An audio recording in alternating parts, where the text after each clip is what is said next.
নমস্কার, শুভ সন্ধ্যা বন্ধুরা।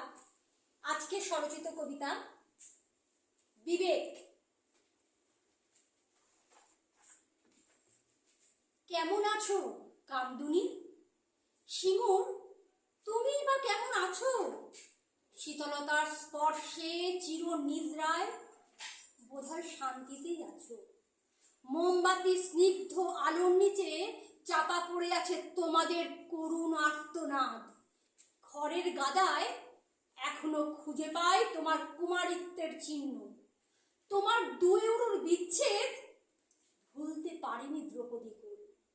মহাভারতের এই কলঙ্কিত দিনকেও হার মানিয়েছিল তোমার নৃশংস হত্যাকাণ্ড। আজও যখন দেখি এই নিষ্ঠুর বর্বরতা বয়ে চলেছে অবিরত, নোংরা কদর্যময় নর্দমার ন্যায়, স্তব্ধ হয়ে যায় আমার চলার গতিস্রোত। ঘৃণ্য ষড়যন্ত্রে বলি হতে হবে আর কত দ্রৌপদীকে? নতুন রবির কিরণে স্নাত হয়ে ফিরবে কবে আমাদের বিবেক?